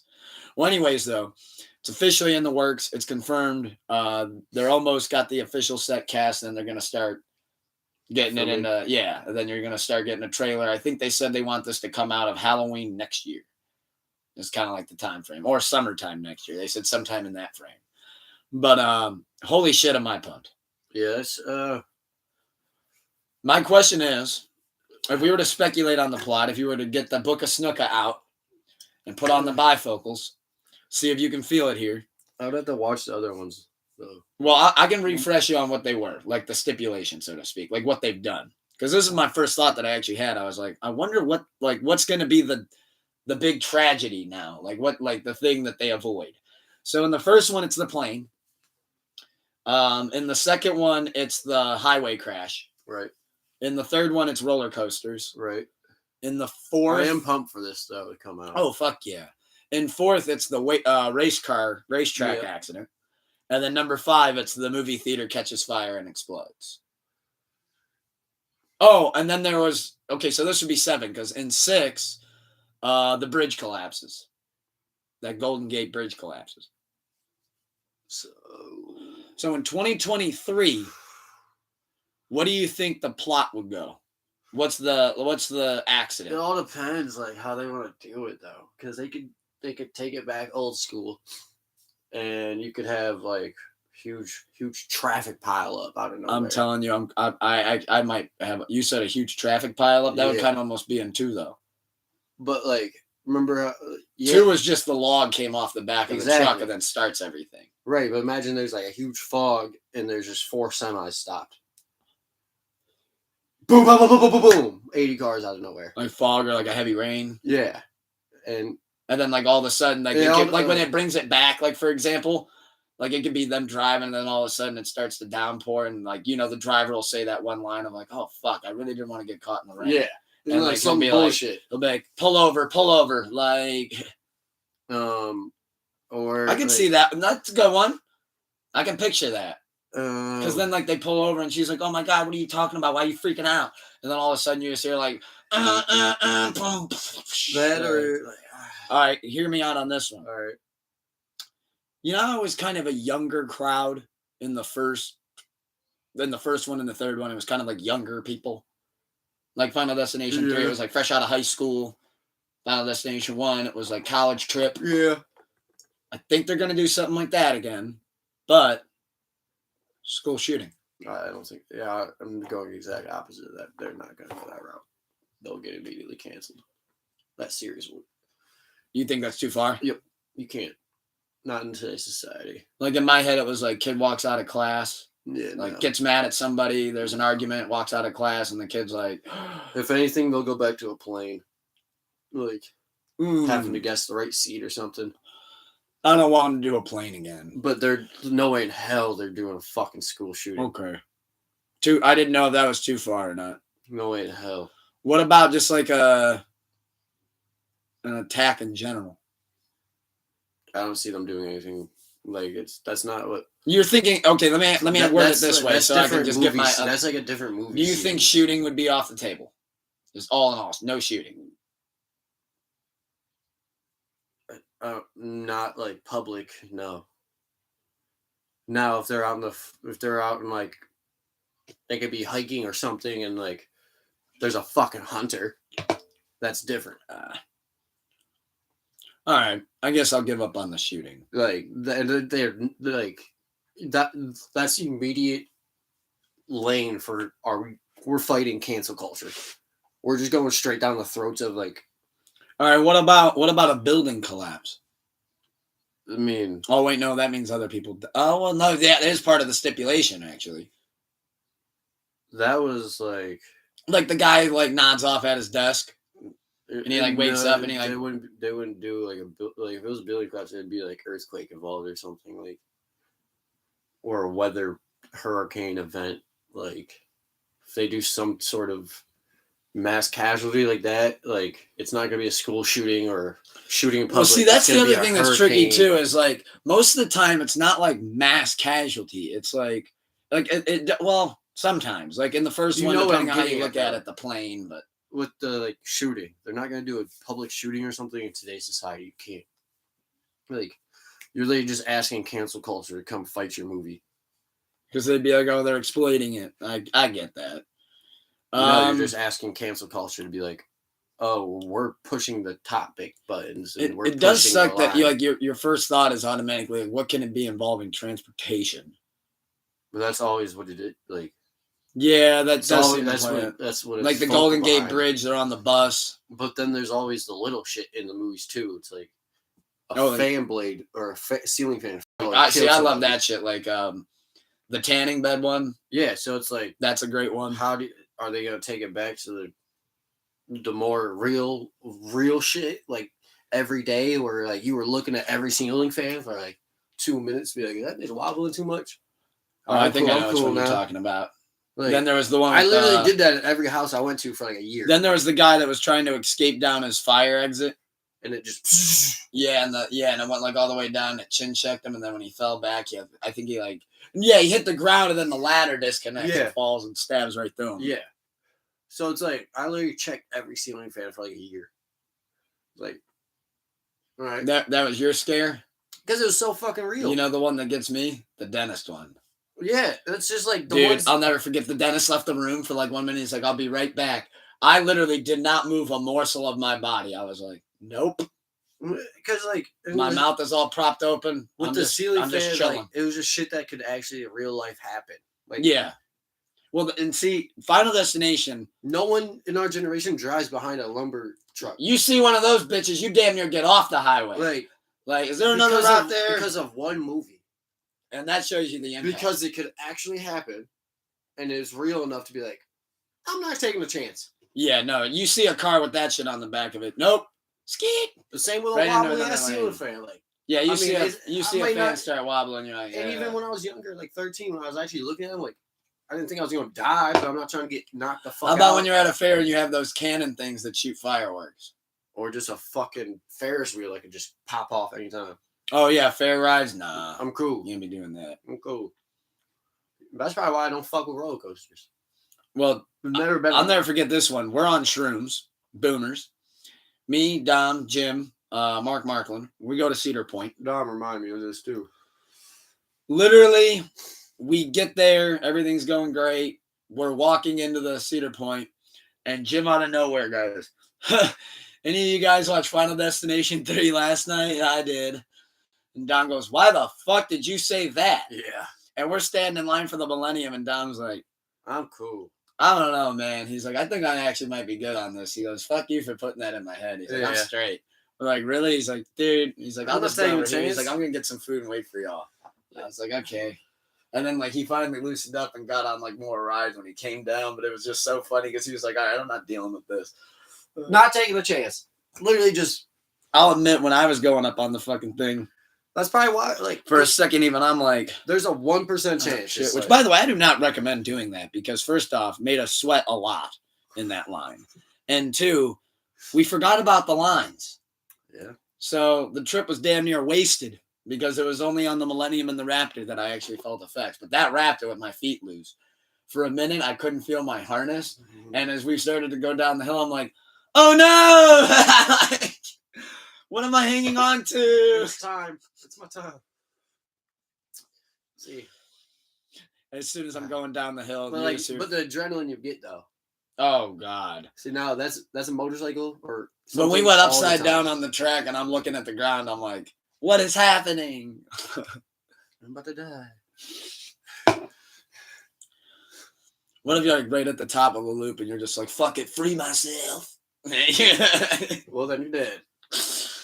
Like, I thought it'd be funny if on the top thriller before you take off, you just loosen that seatbelt. So as soon as you get launched up, can you imagine 135-pound me just, they'd be like, we just shot him into space. Buzz Lightyear over there. To infinity and beyond. And then you just see me start coming back through the clouds. You're like, he thought he could fly. And then I'm going to buzz. Told you can't fly. I'm going to be falling Woody. In style. Yeah, I'm Woody. I told you that's not flying. You're floating. You're falling in style. Yeah, I'm falling in style. Oh, that's a classic. But yeah, no, I'm excited to see what it's going to be. Your stipulation I could see. I went a little bit over on the deep end. With thinking that they were going the shooting route, or but I can also see I think they're gonna go back to like the more primitive roots of the Final Destination series, where it's like more realistic shit, like just everyday shit that could actually happen to people, to like That's like, what like scares you. Not like that race car one where like they kind of went a little extreme where it's like. Well, actually, I mean, like 2 years or 3 years after that, a race car flipped over a fucking fence. Oh really? Yeah. See, like. Well, maybe not 2 years, 3 years, but like race cars have gone over that fucking shit, and that's why there is that netting now. Like, because back in the day when there was no netting, yeah, that tire went flying into the crowd. A homegirl just went. The bitch got ate. I had never seen But, a like, tire see- eat somebody until that. And yeah, that tire was still spinning as it hit her and connected and stuck in her body. That was crazy. Talk about a burnout. That's some wild shit. That I'll tell you one thing though before we end off on that one. If I'm ever in public and I'm like, for example, like if we were at Cedar Point and I see somebody just running on the line like, I just saw some shit, I'm having like a premonition, I'd be like, you know what? Maybe crazy, but I'm gonna go with it. I'm gonna hear her out. I'm gonna go with it. She seems confident in this. How many rides until I'm good? 4 cycles? And like the other thing that people don't factor in is like, oh, she's just tripping. Did you not just see her wait in this line for 4 hours? She could have backed out at any moment. Yeah. She's thinking she saw something. Like, we got to get the fuck out of here, buddy. Who am I to tell her she's not a disciple of Jesus? I don't know that. Yeah, I'd be like, you know what? God came through you today. Yeah. I'm listening to you. And he told me You're to not get crazy. the fuck out of here. You're not crazy. And he told me to get the fuck up out of here. You know what? I'm going to listen. Plus, Jesus, thank you for giving me an excuse to get out of this line anyways, because this shit is crazy. Jesus, I'm going to listen today. I might not listen tomorrow, but today, I'm going to listen. That always goes back to what I say, though, with the people operating those rides. It's like, dudes fucking... They get paid minimum wage. Looking at a booty pic as I'm going over a 400-foot hill. Yeah. It's like, dude, look at the fucking knobs. Like, why is this 19-year-old kid on his 4th day of work here after 2 days of training have my life on his line? Exactly. As he's scrolling through TikTok. I'm cool. Like, I'm suspended 400 feet in the air, you son of a bitch. I'm cool. Watch me. Like, do your job. Yeah. That's why I don't go on roller coasters. So I found this. Well, dude, I never knew how much training they had. I mean, granted, they said they get like extensive training and shit, but they're like, oh yeah, you know, like they're supervisors for a few days, then we're off and running. I'm like, off and running? You have hundreds of lives in your hands throughout the day. Daily, yeah. They don't be giving a fuck either. But it is automatic, I guess. They just hit certain things and make it automatic. Yeah, they just hit a few buttons, but it's still like, I'm cool. Y'all go have fun. I'm gonna have my motorcycle. That's my adrenaline right there. Y'all go trust other people. I'm gonna trust myself. You know what? Put my faith in Ben, Like 18-year-old Ben. I'd much rather on his 5th day. I would much rather deal with idiot drivers. His first day on the job alone. Like, I'd rather deal with idiot drivers than be stuck on a machine by an idiot. At least I'm on my own fucking machine. Oh yeah, if something breaks down, I'm fighting. I'm getting off that ride. You! I knew you were not paying attention. I had to walk down a roller coaster. Oh, if I have to walk down, you will swinging on a ladder than I've ever looked. If I don't get some free shit, like, hey, here's a souvenir, I want a season pass for the next 10 years or somebody's getting hit. That's what I'm saying. Like, I'm swinging heavy too. And like, heavy. I think I actually maybe already mentioned this to you, but if they actually, and I do not have a I'm fear of heights. people off of this fucking roller coaster. I have no fear of heights. If we broke down on even the Magnum and they said you have to walk down the hill, I'd say you get this thing back up and running and put your gun in. You make it yell, man. You go down, you fuck down, back. I'm not fucking walking back. I'll take my chances having a brace so I don't break my neck. You better get a helicopter and get me off this bitch, bro. Yeah. And drop the ladder right to me either. I'm not climbing some weird rope. Like, you know what I mean? This ain't gym class, bitch. Give me the ladder. This isn't Mercenaries 2. I'm not climbing the fucking rope to the ladder. Just drop the ladder. And I'm going to hang on that bitch and put me to the ground. I've always wondered that. Like, if you guys would have just extended the rope and had the ladder below, would have made it much easier than me having to go back to 2nd grade gym class and scale this fucking I was thing always with my life dogging that rope, though. Yeah, but if you fell, at least you landed on hard wood. I didn't fall. You fall in this scenario, I'm going to land on some red-ass track. I climbed back down the rope, bro. Also, we'd have to fight over the ladder. Then it would turn into a ride thing. people getting choked out and shit. I wish y'all would try to take my ladder ride. I'm choke slamming y'all like I'm Undertaker and you Mick Foley. Boom! You're Right going off through the top. fucking table, bro. You're going off the hell in the cell, through the table. That choke slam. I'm turning to Shawn Michaels on top of the top thrill dragster. Boom! That choke slam would crack Earth's core. Like, you choke slam somebody from all the You way get down there. super kicked off the top, bro. Oh While my I'm holding God. onto the ladder, as I'm going away, I'm kicking people. I don't know why the Creed song came to my mind that I had in my head from earlier. And I'm 6 feet from the edge, and I'm thinking. Oh, boom! Now you're like 600 feet from the edge. You're going down. Yeah, buddy. now you're 6 feet under, bro. It's gonna be more than 6 feet. Because under you me, could, it's yeah, fucking because you David. didn't want to wait your turn. Look at you. Look God, at you. you choke slam him into the what do they call it there? Fuck, soak zone Oh or god. whatever. He gonna splash. Magnum's That's gonna be one lazy river. Yo, can you just imagine you're going around in the lazy river? You know you kind of got like a tipsy moment going. Ooh, Like, this is fun. like This your is nice. drink's just now starting to hit. It's feeling a little bit of crossfade. He just lands straight next to you, right into the water, making a big ass splash. You just look at the lifeguard. You're like, wow, you weren't kidding. This is great service. This guy just fell from the goddamn sky.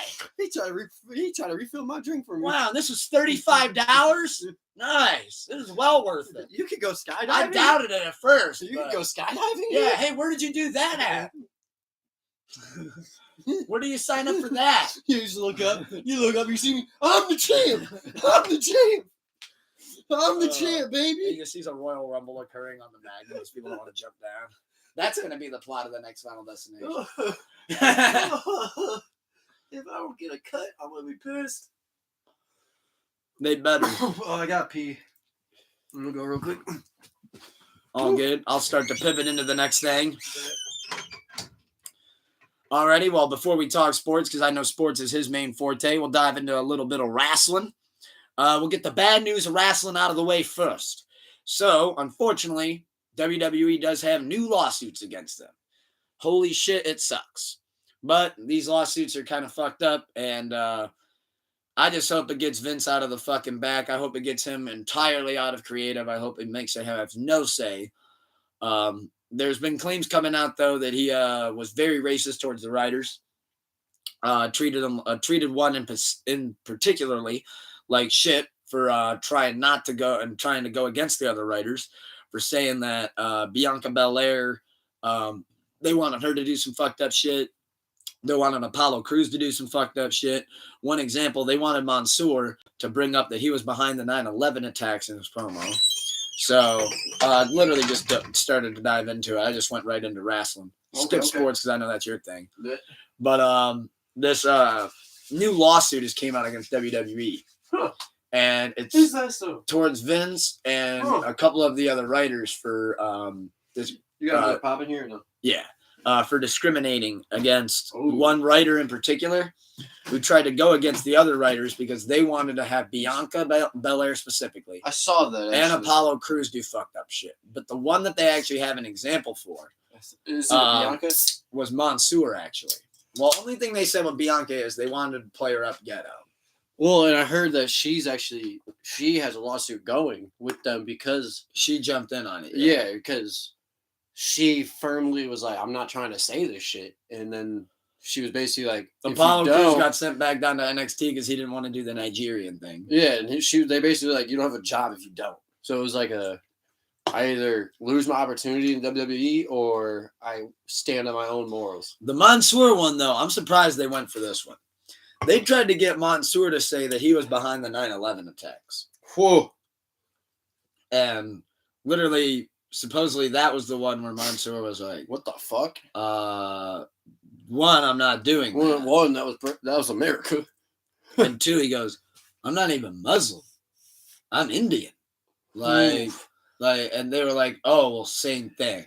And that was the Mansoor Yeah. thing. And he Y'all was fucked like, up. when they said that, he was like, We are. because he ended up talking about it on the bump, like, You want this? oh, like, no, I'm good on that. Thank you, though. But yeah, he was like, obviously tripping on that because it's like, okay, now y'all are getting crazy. Yeah, now y'all just disrespectful. And supposedly Vince just let it happen. Let it slide. Yeah. Threw it under the rug. Classic Vince manner. However, though. Oh, I forgot to turn that back on. We've been on air, dog. However, though, I just think that how this results is we need to get Vince, just let Triple H handle everything. I think I wouldn't even say, whoever was under Vince's reign when Vince was in power, they have a certain way of thinking, and that's not the proper way. Him, the Michael Hayes. Yeah, so it's time for not even Vince to go, but those people to kind of start finding their way out too. We need to get that old way of thinking out. Yes. Y'all are trying to do mid-2000s, late 90s shock value. Like we're not in the Attitude Era where we have to say anything just to get views because we are on the brink of bankruptcy. No, we're that's a good $9 billion industry. Yeah, like we're good. Like we don't need the 9/11 attack. Like what the fuck? And to blame it on one person. Mom sort of say he was behind it all. And it's like in a culture. And first off, I actually looked at it like this: if he would have even came out and done that, no one's going. I would have just been like Muhammad Hassan all over again. Like didn't work the first time, probably won't work again. That's it. Yeah, it's like with the Final Destination shit, just not gonna go right now. Oh yeah, with that, not gonna go right now. Still, they had to read the room. But next thing I wanted to mention though, however, not sure how that lawsuit's going to pan out. I do hope though that justice is served for those three because I love those three superstars, especially Yonkers, big time. No, yeah, I think with that lawsuit, I think it's going to resolve with those people not being in those positions or affiliated with WWE anymore. Not Vince necessarily. And I already saw, which this leads me right into our next topic, the WWE draft. It's going to continue on Monday, but they had on SmackDown Low Zone yesterday. They announced some picks, which I got them, and they also announced picks. SmackDown when the draft started. First round pick, Roman Reigns went to SmackDown with Solo Sikoa and Paul Heyman. And now this is where it gets tricky. Usos went to Raw. Oh yeah, but how long splitting up the bloodline? How long have I saying this? That's you're like it's getting ready to like it's gearing up. We got to start somewhere. We got to slowly with the Sami Zayn. That was like a little thorn in the bloodline. Yeah, like a thorn in the ass. Yeah, and with him and who was it, Jimmy, that became like good friends. Jay. So like that was like a little like, oh no, is he a? Which is kind of fucked up because his real name is Jimmy, but that's another thing. That's what confuses me all the time with those fucking guys. So it's like, was he gonna turn on the bloodline then? Okay, no, he stays solid, cool. But it was like all like possibilities of it ending the bloodline. So now it's like they're over here. He's over here. Also on SmackDown in the main event, Solo tried to come out and help the Usos win the tag belts, and Sammy ducked, and he kicked Solo. And you could tell when he kicked Solo that I love how they're doing the storytelling. It wasn't one of those moments where normally he would kick Solo and be like, oh, what have I done? You know what I mean? And then like get down and check on him like, oh, you good? And then something happened. Mm-hmm. He just kicked him and kept moving. Like, okay, like, oh, I kicked him, fuck, I missed. All right, oh, well. Let me go next guy. Keep after Sammy. Yeah. And then when Solo was on the outside after the match, he kind of looked at him like, oh, like, not even an apology, huh? Like, kind of gave him that look like, okay, I see you. Like, didn't even say, didn't even my bad to your family. You just kicked me in the face. Like, you're so hung up on getting these belts. Oh, the belt's more important than family, huh? Okay. And then Sammy and KO ended up retaining. Yeah. And it literally ends with that shot of Solo holding his jaw, like looking at him, like from a little bit of a distance off in the corner. And Jay's kind of got that look, like, oh fuck, Roman's about to beat my ass. Like he gonna try. He gonna try. Kicked him. He gonna try. Apollo Crews got drafted to Raw, which I thought was cool. They got him off NXT. Triple H was probably like, all right, what do I got to do to also help smooth this up? Yeah. Let me give you some better TV time. He is great. He did stand out on NXT, so I think he's like call him up. It's good timing. Bianca, they put her on SmackDown, which I thought was interesting, which like means that. Rhea's going to end up on Raw for sure. Yeah. I don't see them being on the same brand. That'd be weird. Yeah. I mean, but another one that really surprised me, Trish went to Raw, which I was like, oh, that means you're hanging around for a little bit. So, I mean, they wouldn't just draft her if she's not hanging around for a bit. I mean, you strike while the iron's hot. I mean, yeah, I'm not going to say she's going to be here next year, but looks like she might be here towards like the end of this year. You strike while the iron's hot. So people are now, younger crowd is just learning of her again. Yeah. And she still looks phenomenal. Yeah. So, let's have her announce. Let's have her be a manager for this person so we can show off her legs again. Okay. Like, why not? Why wouldn't you strike while the iron? Like, you see what I'm saying? Like, yeah.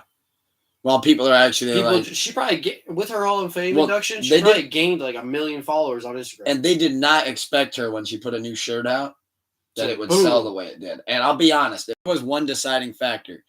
I think it was when Triple H got whatever that first night was, where they put her shirt on the stand and had it on the shop, and they were just like, "Yo, it's starting to run out of a couple of these sizes." He's probably like, "Really?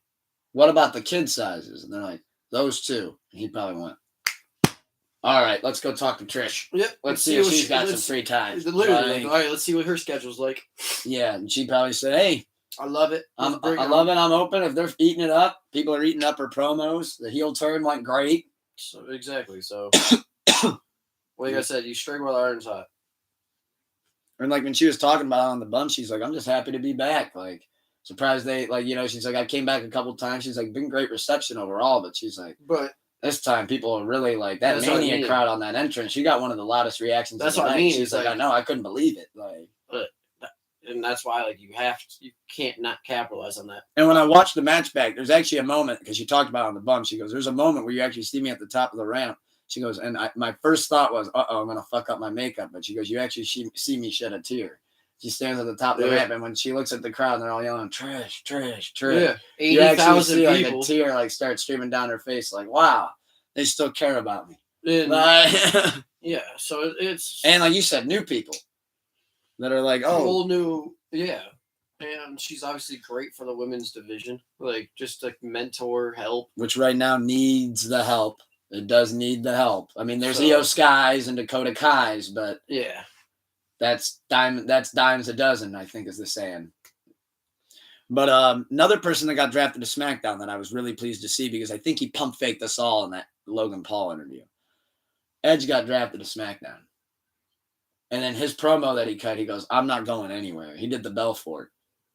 Yeah. Well, so, all right. I mean, but you could see it as Edge. When you come back, you don't know how your body's going to handle it. So you don't want to set yourself up for...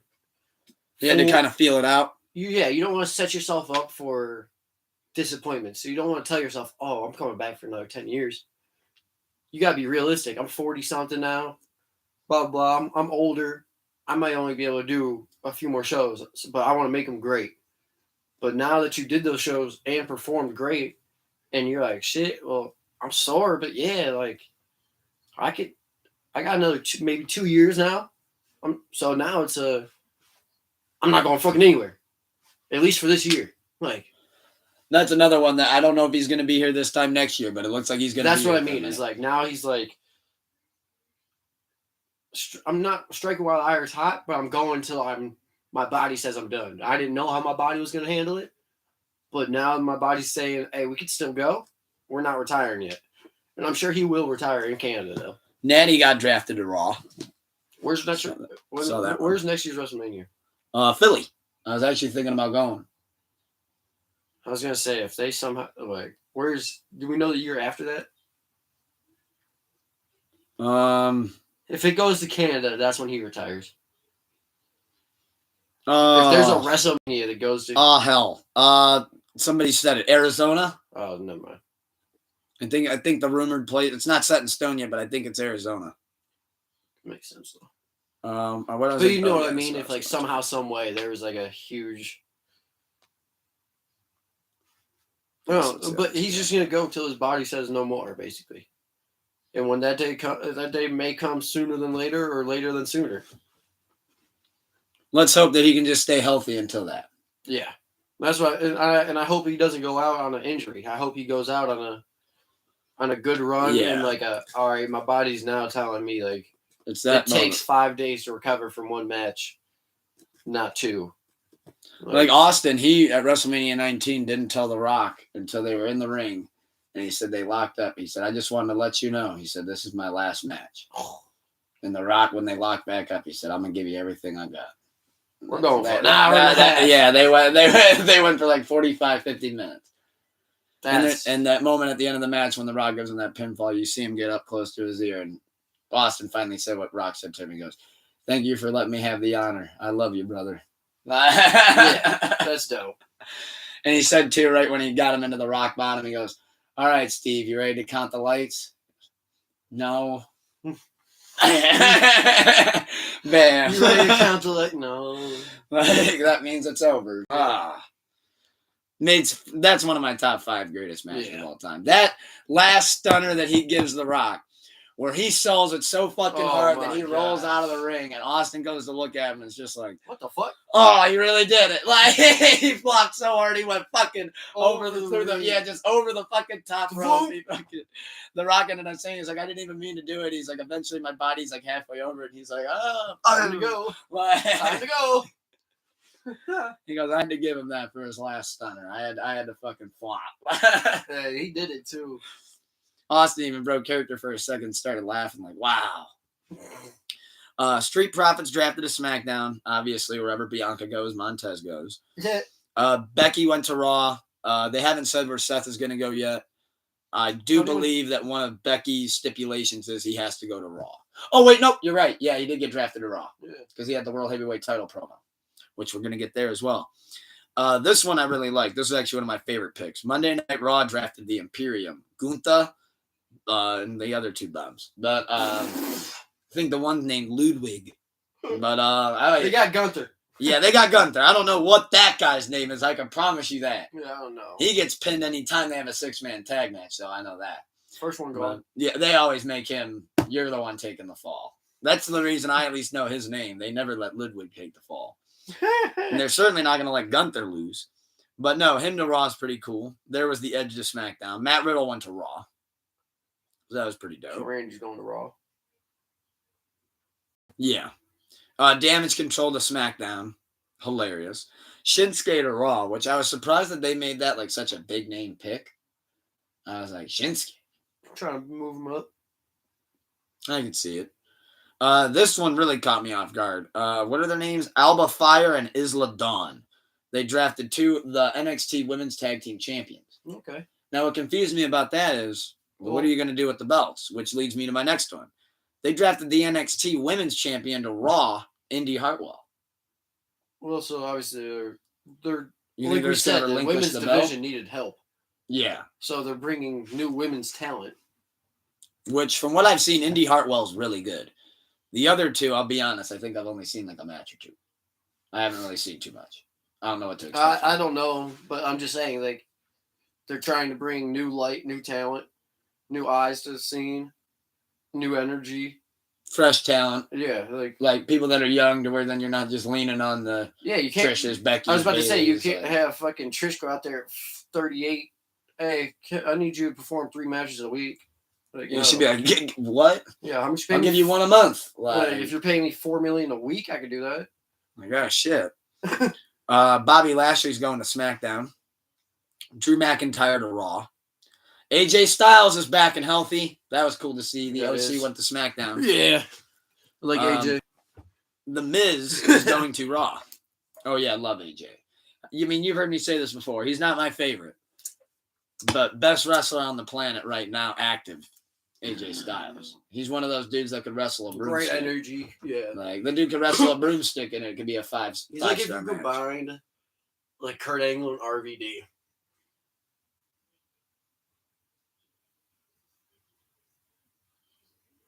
I kind of like that. Like with the size and like the limberness. But like the strength too, just yeah, how he does the Styles Clash. Well, I think that about did it on the WWE draft so far. I know there was other smaller names that got drafted too, but We don't have to go. we can go over draft. the whole Yeah. thing next week. I'll pull up the whole thing. New World Heavyweight title belt exclusively to Raw. Yeah, so I think that's a good move. I know like some people are not liking it. Some people are hating it, which for the haters out there, the hating take is they think that now it takes away meaning of that belt because it's not the WWE Championship or the Universal Championship. well, I mean, now, as you know, well, all right, it's not about the belt. It's about how you can make that belt prestigious by quality of matches and who you have the belt on. But also, you don't have a universal belt because you had 2 separate belts, and you gave Roman both. And now you're kind of stuck because he can't lose to anybody. So until his time goes, I don't think they might not give this belt up until after he's gone. Because then you get back those belts. You get a SmackDown champion, your Raw championship back. But you got to keep the World Heavyweight title too. But that's your new Universal one. Until Roman's gone, you can't have this one be a Universal yet. Because you can't split up he has the SmackDown and Raw. Well, he has the WWE Championship and the Universal Championship. If you go by the names of the titles. One was a blue belt, one was a red belt. Yeah, because one of them, it was a brand exclusive at the time. So you had the SmackDown, you had and then him and Brock Lesnar fucked that up at WrestleMania. That's what I'm saying. Is like, so you can't fix it until he's gone. Unless you find the right opponent to beat him at the right time. Which I think But you're not doing that until he's already at the 1,000 mark, and then he's gone. Oh, I think he's going to get well over 1,000 at this point. I think we might be talking 1,200 days. I'm serious. This might get crazy. Yeah, and it's just like, for what? I don't know. At this point, I really don't. That's where I'm at. It's like, this point, I get it. The 1,000, I understand now because we're so close. If they want him to go to beat Bruno, he's going to be champion for over 1,500 days. Which that would mean another like 500 days. A year, 2 years. 2 years. I really don't. How do you keep that up for 2 years though? Just being well, because like you said, it's over fight now. Where like every match, it's like I just know he's not going to lose it. Exactly. Like I just know he's not going to lose it, no matter how this match ends. You can't keep that for another 2 years. You're already breaking up the bloodline right now. Yeah. So like you can't keep that going for 2 years. Like he's not hitting the 1,500. He'll get the 1,000. He's not going 15. Like you can't. Like if they do, that's the worst. Well, if he gets just the 1,000, he loses this year. I think that's like on schedule for. I think the only way for that to happen is Cody Rhodes has to win Money in the Bank and cash in on him. Or someone has to. Some worthy opponent has to. Yeah, I really have no idea at this point. But yeah, I think the World Heavyweight title's cool. Bobby could win Money in the Bank. They said they're going to crown it. I could see that one. They're going to crown it at Night of Champions for a match for the World Heavyweight title. I think. Is that when they're crowning who's going to fight for it? Or is that... who's going to fight for it? And, well, or is that when it's on the line? That's going to be on the line, yeah. Okay. Like I'm assuming they're going to probably do like a tournament thing. Mm-hmm. I could see it end up being Seth Rollins versus Drew McIntyre. Yeah. Okay, I'm definitely you're definitely giving it to someone prestigious. I think they're going to want to put it on Seth. They're going to want to put it on somebody that is it not? It's like a more veteran person, so it's not a young person getting this belt right away. You got to give it to somebody older. It doesn't have to be like Cena. And Seth is getting a crazy pop right now. What about Randy Orton? He has to come back. And I think that'd be a little too soon. Yeah, I forgot he got hurt. Fuck. Because that would be a great like. That one's sad, man. That one is sad. Yeah, it is. But I'm excited to see what they do with it. Another thing that this is a rumor, they might be bringing brand exclusive pay-per-views back. Like, you remember how they used to have, like, Unforgiven was Raw. Yeah. No Mercy, SmackDown. Yeah. Survivor Series, Mutual. Everybody gets it. Right. I kind of like that. I kind of don't. There's positives and negatives. It promotes the brand heavily. Yeah, but then you're all right. So the pros, yes, and then you get another pay-per-view. Cool. Cons, your matches for SmackDown and Raw are going to be dumbed down now, though. because they had to save certain shit just for these exclusive pay-per-views. So you're not going to get as many title matches or title opportunity matches. It'll be more like feuds. Or just like backyard scrummages. Like filler. Like random matches. Yeah. That don't really have good stories behind them. Yeah. Because now we have to have a whole nother story. Like, we have to have 4 hours or 3 hours for this. I'll be honest, I don't think they're going to go through with it. They Especially now with how the networks really influence how they do shit. They might bring back like one or two of them. Like some, like do one a year where it's like, this is an exclusive. Yeah. Like they did that in like 2017 where I think it was like Great Balls of Fire is a Raw pay-per-view. Payback, SmackDown pay-per-view. That's what I mean. Is they're going to bring back the ones that are like iconic names. Like the one or two a year are going to be like. Oh, that'd be a fun one. I'd love to see them bring back No Mercy. So I think they'll bring like that, Backlash. Well, they have I'd love to see them bring back. Well, now it wouldn't make sense because of the team name, but Payback. Judgment Day. Payback was a cool one. No Mercy. No Mercy was my favorite. I wouldn't mind seeing like a No Mercy and like Armageddon. Yeah, that's what like so like Love I feel Armageddon. like The December one was always an underrated pay-per-view because it felt like everybody like all year long was burnt out like at that point on wrestling, and it's like, but no, this pay-per-view is fire too. So like that, those are I could see happening. Now to talk about them. Do like one a year. Yeah, I think two per show a year. So they bring back like 2 iconic names for each show. I can dig that, and like have it like like in those months you'll get like 2 PLEs then. Yeah, like every other it'll be like within 2 weeks type shit. Something will happen. Yeah, like something. I don't think they're bringing back like a new pay-per-view each month. Yeah, like they can't. They don't have like the story. That'd be a lot. Yeah, yeah. That's you'd be rushing shit. Yeah, that's what I mean. And then your SmackDown and Raw shows are gonna tank. Yeah, because people will be like, "Well, fuck, I'm tired as hell. I'll just tune into the PLE." Like literally. Let me see the promo. I'll get the gist. Like exactly. So Punk's throwing curveballs left and right. That's what I've seen. Punk was spotted at Raw backstage. He was spotted at Impact backstage. Damn. He's rumored to be coming back for AEW. Okay. He's out here. He's out here. Yeah. He was now sighted in Japan last night. It's like, fuck. What are you doing? What are you doing? You're throwing curveballs. You on a private jet or is this? Supposedly everything went good for the most part when he visited at Raw, except Vince just wanted him to leave the premises. Vince didn't want anything to do with him. But he already met with Paul. He made amends with, I think they said he made amends with The Miz, and Seth Rollins. So he's trying to be an adult? Yeah. But who knows? Punk might end up anywhere at this point. However, though, I'm hoping that he returns to this AEW. I think that's a good home for him. He has a big name from his past.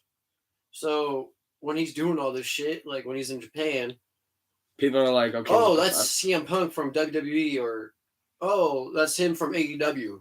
They like, you know what I mean? So it's bringing and shedding light to all these promotions at once. Which it was really cool to see that he was cited at Impact. Guess who officially signed an Impact deal and is now the highest paid Impact superstar?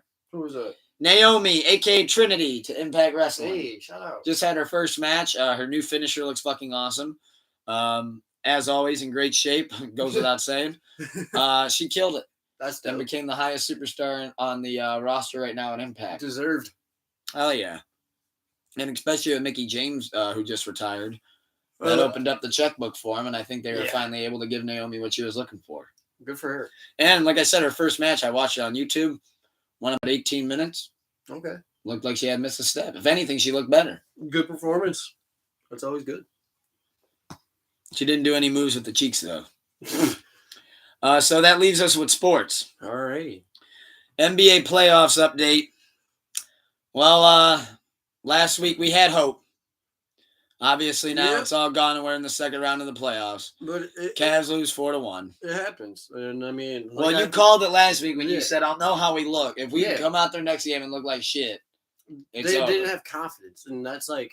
Jared Allen literally said that. The bright lights got to him or whatever. Yeah, and that shit happens. Like, you're young. You don't have, like... I'm going to be honest. If he would have told me that in game 2 and I was the coach, I would have said, if you're absolutely serious, then go sit on that bench, please. I want somebody out here that can play under pressure. But I don't want you fucking saying that you can't take the lights. You don't. The only way you learn how to play in that pressure is by playing in it. The only reason the Knicks were more built for that is because they are more like chemistry, more solid unit, whole unit. Like we got Donovan halfway through the season. Like we're all young, all really haven't been to the playoffs. The Knicks are a solid unit.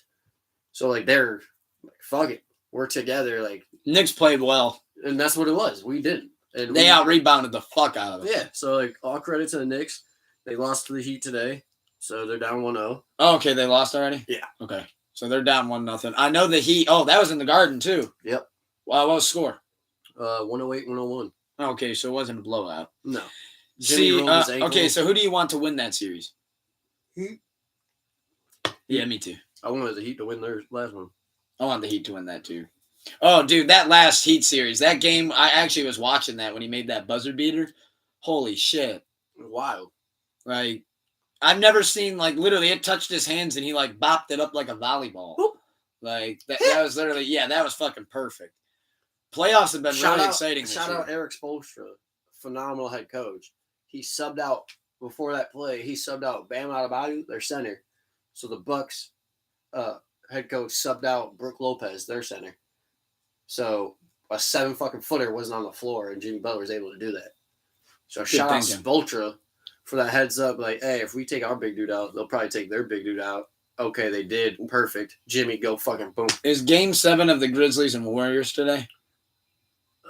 Yeah, it's going on right now. Really? Yeah. What's the score on that? Hold on.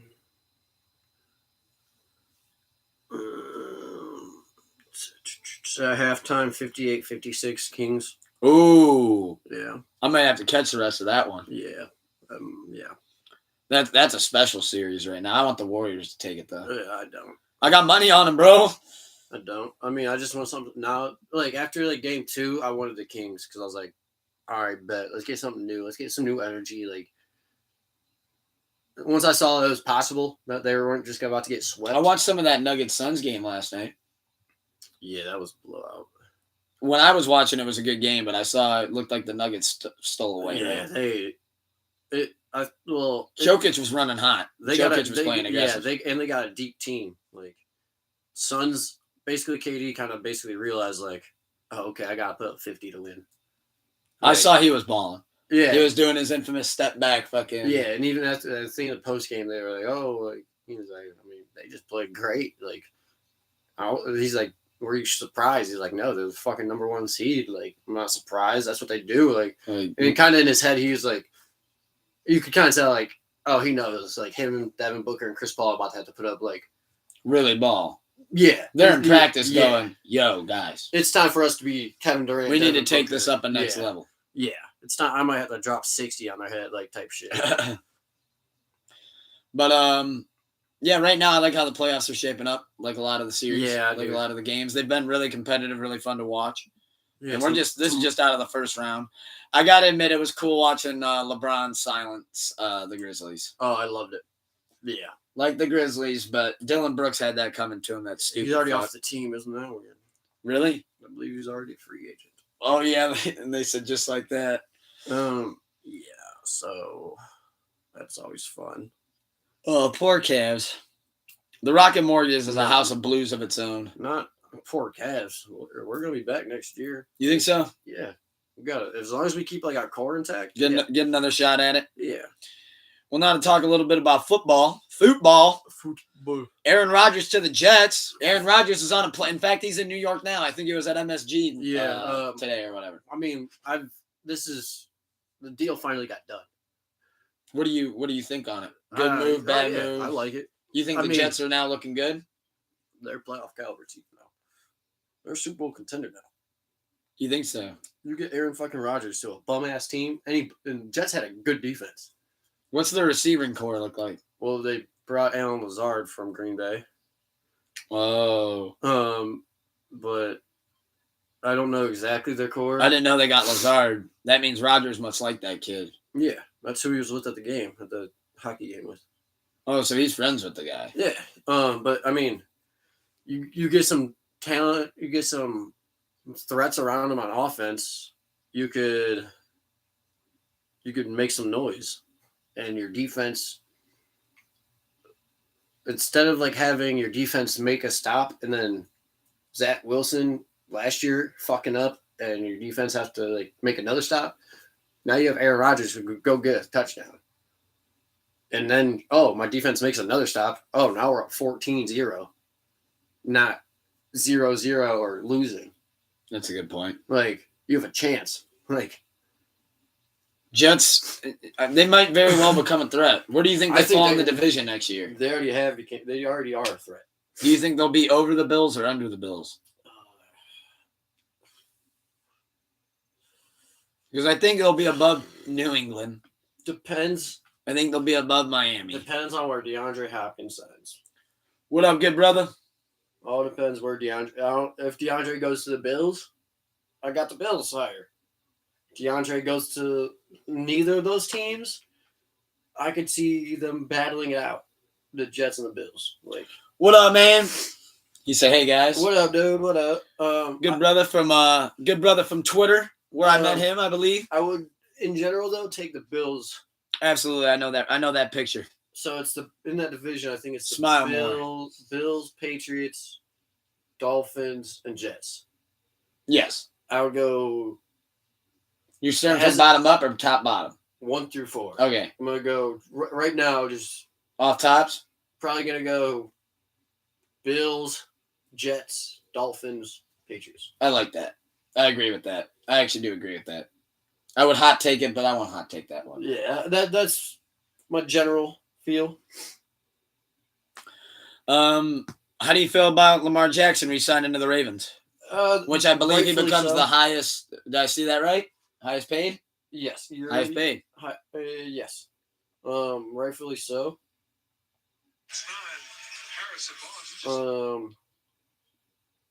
Sorry. All good. Rightfully so. He gets his money. It's been needed. I assumed it was a matter of time because Odell would not sign. How much was it exactly again? Oh God, I don't know.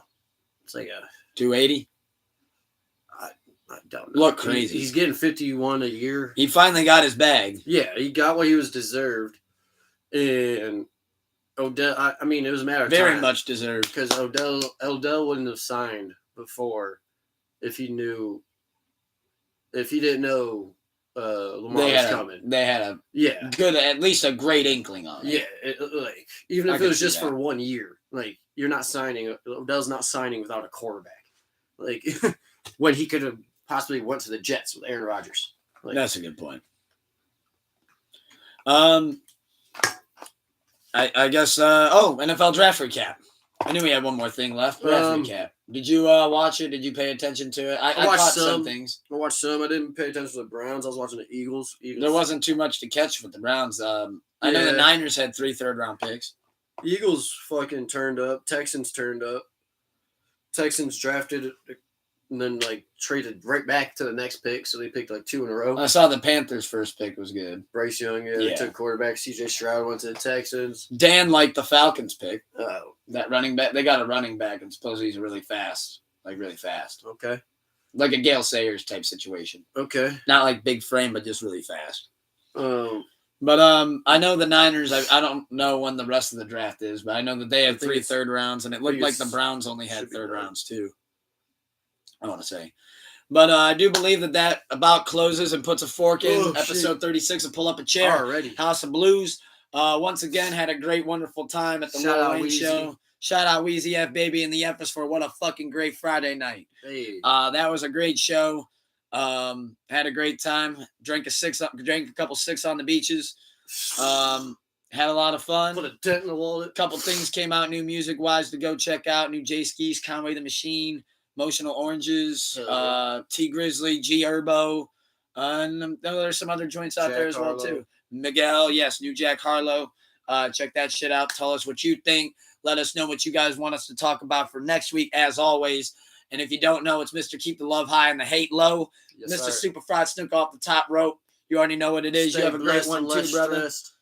Stay blessed and less stressed, and make sure to love life and enjoy the rest. And always remember to smile more. You guys have a blessed and wonderful week, and we'll see you guys next week, Lord willing. Lord willing.